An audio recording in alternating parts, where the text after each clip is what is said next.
Comment être pardonné? Vous sentez-vous coupable? Éprouvez-vous de la honte ou souffrez-vous d'anxiété à cause des erreurs commises dans le passé? Suivez ces 4 étapes pour obtenir le pardon divin. Lorsque nous savons que nous agissons mal ou que notre mode de vie n'est pas agréable aux yeux de Dieu, cela entraîne une culpabilité, une anxiété et une honte écrasante. Mais il existe un moyen d'être pardonné et d'être libéré de ce fardeau. Dans cette vidéo, nous allons examiner 4 étapes que la Bible donne pour être pardonné. Avant de passer à la première étape, voyons quelques définitions bibliques du péché. Premier épître des Jean 3:4 déclare: le péché est la transgression de la loi. Autrement dit, le péché est la violation des lois de Dieu et en particulier des 10 commandements. Les 10 commandements sont des lois spirituelles qui incluent, par exemple, ne pas mentir, ne pas voler, ne pas tuer, ne pas commettre d'adultère et ne pas adorer d'autres dieux. Ces lois sont pour notre bien et lorsque nous les enfreignons, il y a des conséquences. Un autre aspect du péché est exprimé dans Jacques 4:17. Celui qui sait faire ce qui est bien et qui ne le fait pas commet un péché. Le péché entraîne le malheur, l'anxiété, le regret, la culpabilité, la douleur et la souffrance, tant pour nous-mêmes que pour les autres. Et finalement, comme le dit Romains 6:23, le salaire du péché, c'est la mort. Mais le don gratuit des dieux, c'est la vie éternelle en Jésus-Christ notre Seigneur. Examinons maintenant les 4 étapes que la Bible donne pour être pardonné. La première étape est d'admettre qu'on est pécheur. Peu importe qui nous sommes, nous péchons tous. Romains 3:23 dit: car tous ont péché et sont privés de la gloire de Dieu.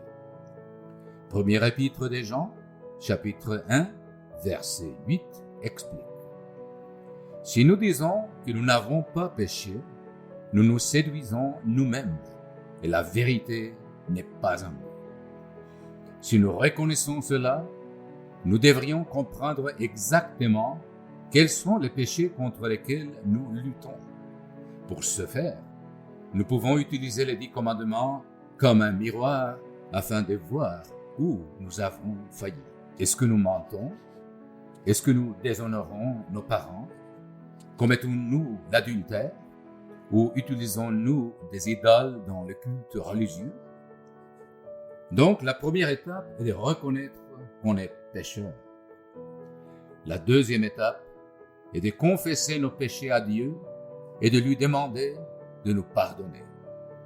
Reconnaître nos propres péchés est une chose, mais cette deuxième étape consiste à admettre précisément et à exprimer devant Dieu les péchés que nous avons commis, puis à lui demander de nous pardonner. Le roi David a dit: je t'ai fait connaître mon péché, je n'ai pas caché mon iniquité. J'ai dit: j'avouerai mes transgressions à l'Éternel, et tu as effacé la peine de mon péché. La première épître des Jean, chapitre 1, verset 9 nous dit: si nous confessons nos péchés, c'est-à-dire si nous confessons nos péchés à Dieu, il est fidèle et juste pour nous les pardonner et pour nous purifier de toute iniquité. Donc, la deuxième étape est de confesser nos péchés à Dieu en lui demandant de nous pardonner. Et en même temps, nous devons pardonner de tout cœur les offenses de nos prochains, car pour être pardonné, il faut pardonner. Voir Marc 11, versets 14 à 26. Voici la troisième étape. Accepter le sacrifice et le sang de Jésus-Christ pour nous purifier de nos péchés. En plus de confesser nos péchés et de demander pardon à Dieu, cette étape implique d'avoir la foi dans le sacrifice de Jésus-Christ qui est mort à notre place pour payer la peine capitale requise par le péché. Comme le dit Romains 3, cela nous permet d'être justifiés gratuitement par sa grâce, par la rédemption qui est en Jésus-Christ, que Dieu avait destiné à être victime propitiatoire par la foi en son sang. Et c'est par son sang et par sa miséricorde que Dieu a pardonné les péchés commis auparavant. Ainsi, lorsque nous péchons, puisque nous confessons nos péchés et nous demandons le pardon, les péchés que nous avons commis jusque-là seront pardonnés. Dans la première épître des Jean, chapitre 1, verset 7, nous voyons que le sang de Jésus, son Fils, nous purifie de tout péché. Ainsi, c'est uniquement par le sang de Jésus-Christ que nous pouvons être lavés de nos péchés et rendus justes. Même si nous commencions à mener une vie parfaite, sans péché de nouveau, nous serions toujours impurs sans le sang du Christ. Mais la troisième étape, qui consiste à accepter le sang et le sacrifice de Jésus-Christ, n'est pas suffisante.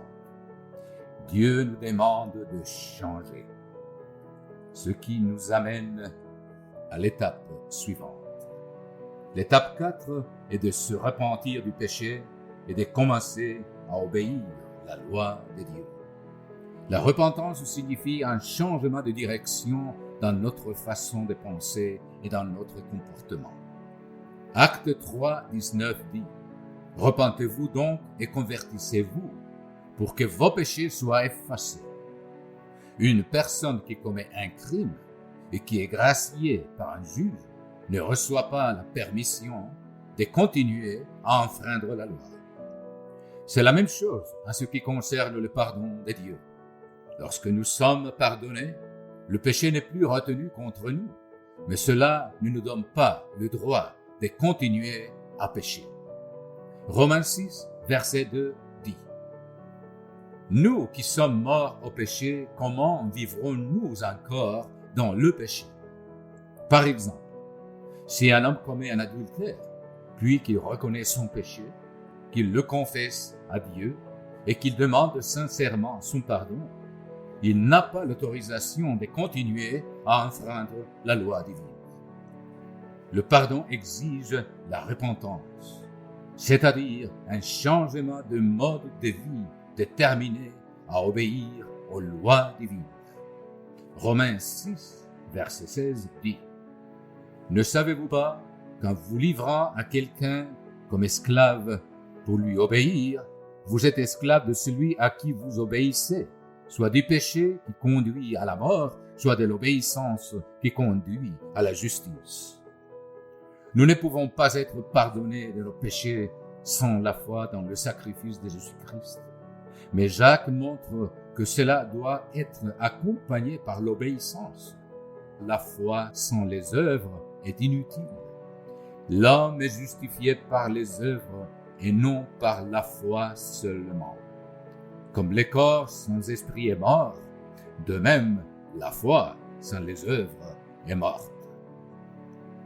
La quatrième étape est donc de se repentir et commencer à obéir aux lois de Dieu. Si quelqu'un est prêt à s'engager dans ces 4 étapes sincèrement et de tout cœur, il doit être baptisé au nom de Jésus-Christ pour le pardon de ses péchés. Par le baptême, nos péchés antérieurs sont complètement lavés. Le baptême représente le début d'une vie complètement nouvelle, une vie dans laquelle nous avons accès au pouvoir de l'Esprit de Dieu, afin de ne plus vivre dans le péché. Après le baptême, nous recevons l'Esprit de Dieu par l'imposition des mains, et le Christ commence le processus de mener sa vie en nous par l'intermédiaire du Saint-Esprit, en nous aidant à vaincre nos péchés à mesure que nous faisons des progrès. Cette nouvelle vie et la pleine signification de ce qui se passe au baptême est un sujet très profond que nous aurons l'occasion d'aborder dans une vidéo à venir. Ces étapes ne sont pas toujours faciles à mettre en application, mais c'est grâce à ce processus que nous pouvons être libérés de la culpabilité, de la honte, en nous affranchissant du lourd fardeau du péché qui nous enveloppe. Nous devons être infiniment reconnaissants à Dieu pour sa miséricorde et son amour à notre égard. Comme dit l'Écriture, « Mais autant les cieux sont élevés au-dessus de la terre, autant sa bonté est grande pour ceux qui le craignent. Autant l'Orient est éloigné de l'Occident, autant il éloigne de nous nos transgressions. » Merci de votre attention. Aimez, partagez et abonnez-vous. Pour en savoir davantage, rendez-vous sur notre site internet mondedemain.com.